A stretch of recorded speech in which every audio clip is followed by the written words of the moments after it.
Derajat, bali yuk. Nanti kalau aku diculik Demet piye?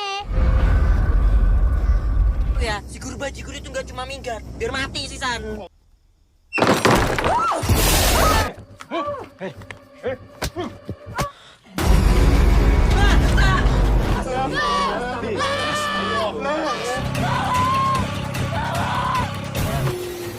Dengan di. Ampun, tolong.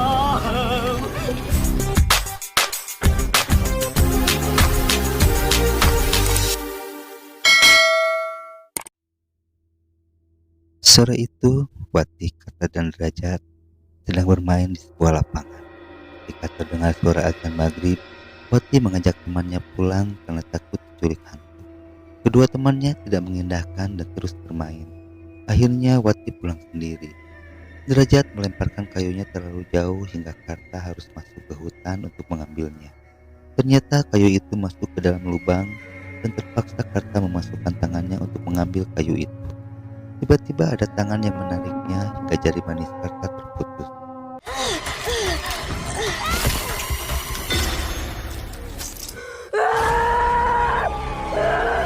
Sementara itu, Wati terjatuh dan ditarik sampai jauh ke dalam hutan. Dia diajak jin penunggu hutan itu yang juga telah membunuh Derajat.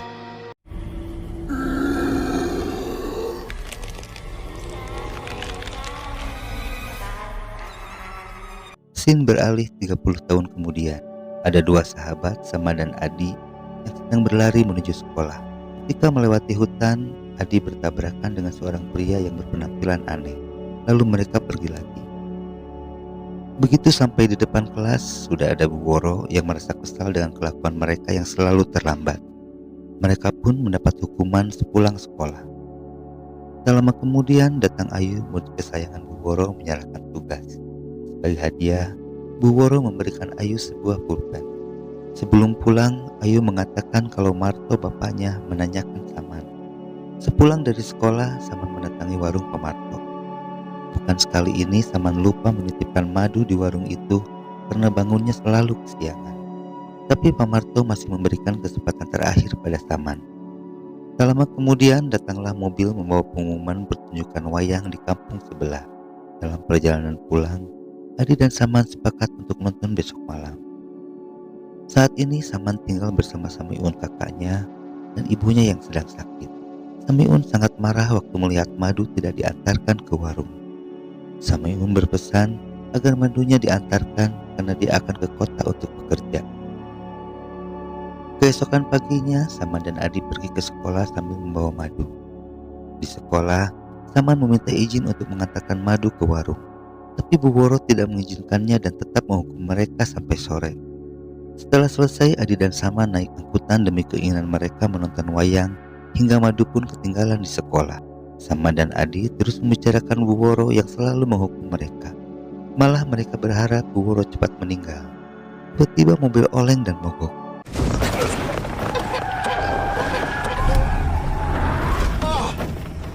Sementara itu, Bu Woro mendengar suara ketukan pintu. Saat dilihat, pintu sudah terbuka dan tak ada siapa-siapa.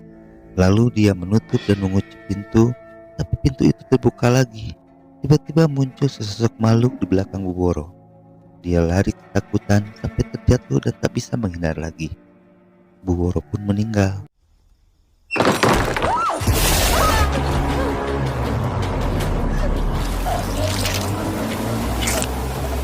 Sebelum melanjutkan perjalanan, mereka berpapasan dengan warga yang hendak melayat Bu Woro.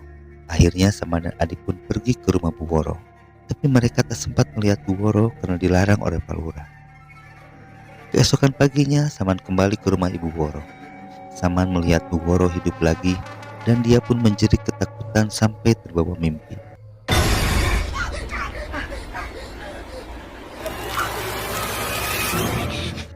Selepas maghrib, ibunya Saman bertingkah aneh seperti melihat sesuatu ke arah luar. Tiba-tiba muncul penampakan di belakang Saman. Saman lari ke kamar mandi untuk membasuh muka dan hantu itu muncul lagi.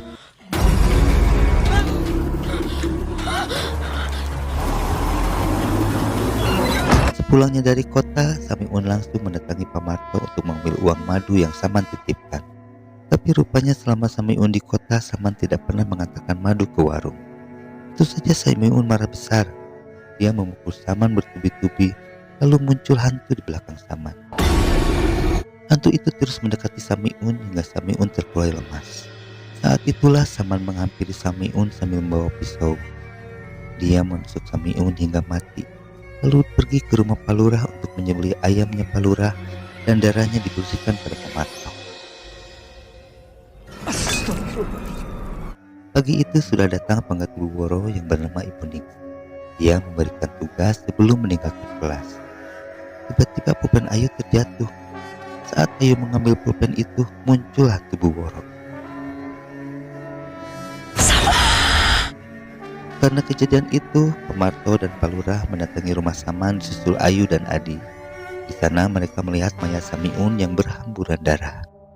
Adi, Ayu serta Hansip berlari mencari Saman di sungai tempat yang biasa didatanginya untuk memancing. Ternyata memang Saman ada di sana. Lalu mereka membawa Saman ke rumahnya. Saman kelihatan seperti orang linglung. Karena tak kuat lagi dengan gangguan hantu Samiun dan Bu Woro, Saman memutuskan gantung diri di rumahnya. Adi dan Ayu terlihat sedih kehilangan sahabatnya. Di sekolah pun Adi nampak murung. Bu Ningsih mengusulkan untuk memberikan pelajaran tambahan untuk mengejar nilai pelajaran Adi yang ketinggalan. Adi pun menyetujuinya dan mereka melakukannya sampai sore hari. Setelah waktu maghrib tiba, Bu Ningsih pamit untuk sholat di rumah, meninggalkan Adi sendirian sholat di dalam kelas. Kini giliran Adi yang diganggu hantu Saman dan dirasukinya.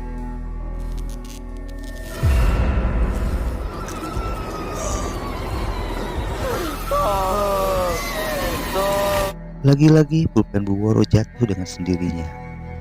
Lalu muncullah hantu Bu Woro. Bergegas Ayu pulang dengan sepedanya, tapi di pertengahan jalan dia dihadang Karta pamannya. Dia mengajak Ayu ke rumahnya. Karta mengatakan kalau Bu Ningsih adalah jelmaan jin yang dulu mengambil jarinya. Sore itu Ayu nekat pergi sholat maghrib di masjid meskipun ayahnya melarang. Dalam perjalanannya, dia melihat Adi sedang jongkok. Ayu terus memanggil Adi. Lama kemudian, Adi berdiri sambil memegang celurit dan bangkai binatang. Ayu berlari sekencang-kencangnya karena Adi terus mengejarnya. Kebetulan ada seorang warga yang melihat Ayu.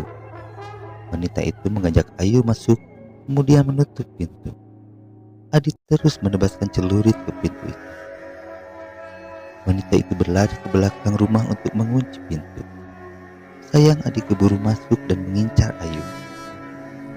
Beruntung ada Hansip datang memukul kepala Adi. Lalu Adi yang kerasukan dibawa ke rumahnya untuk diruqyah.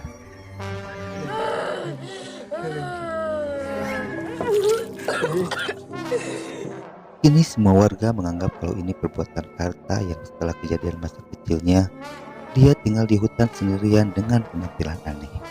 Lalu mereka semua mendatangi tempat tinggal Karta. Karta diseret keluar, dipaksa mengaku hingga dipukuli beramai-ramai. Akhirnya Karta dibawa ke kantor desa. Siang itu Bu Ningsih datang menengok Ayu yang sedang sakit. Ayu yang sudah tahu siapa itu Bu Ningsih nampak ketakutan. Bu Ningsih mengakui kalau dialah jin yang dulu mengganggu Karta.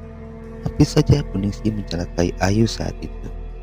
Tapi dia mengurungkan niatnya setelah melihat kehadiran hantu Bu Woro yang melindungi Ayu. Karta saat ini dikurung dan diikat di sebuah gudang.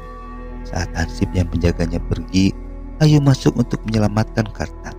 Karta meminta Ayu untuk menyelamatkan Adi yang masih kerasukan dan dia akan menangani Bu Ningsih. Segera Ayu pergi ke rumah Adi, namun Adi ternyata tidak ada di rumah. Ayu yakin saat ini Adi ada di sungai. Ternyata memang benar, Adi saat ini sedang bersama jin yang akan membawanya. Sedangkan Karta mendatangi rumah Bu Ningsih. Akhirnya Bu Ningsih menampakkan wajah aslinya. Karta segera pergi ke hutan mendatangi batu tempat dia dulu dicelakai. Dia menyiramkan bensin ke batu itu. Mendadak lampu yang dibawanya padam. Lalu muncullah Wati mengganggunya. Tapi kali ini Karta tak tergoyahkan. Dia membakar batu itu sambil mengumandangkan azan. Mendengar azan, jin itu kabur meninggalkan Adi. Wati dan bapaknya Adi segera menghampiri Adi yang pingsan.